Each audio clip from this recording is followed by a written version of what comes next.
12 signs that your cortisol is very high. The first one, memory and concentration problems.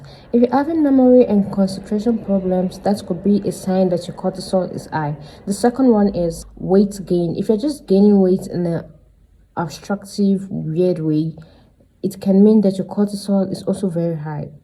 Skin changes. If you're having difficulty sleeping, it can also mean that your cortisol is very high. Increased hunger or cravings can also mean that your cortisol is very high. And one of the most important signs that your cortisol is high is when you are low in energy. You do not have energy to do anything and you feel like you are lazy.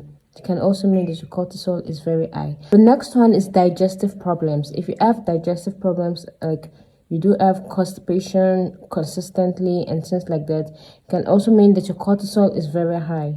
Increased sweating. If you're always sweating all the time with all the signs, because there are people who sweat a lot, but if you have increased sweating and all the signs, it means that your cortisol is very high. If you get regular headaches with the rest of the signs, it also means that your cortisol is very high.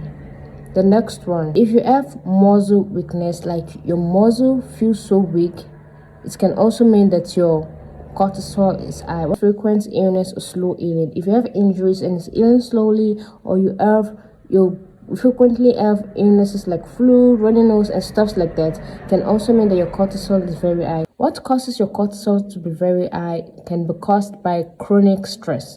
If you're someone that's going through stress, you need to try and relieve the stress and find solution to it, because it makes your cortisol to be high and create a lot of disruptions in your body.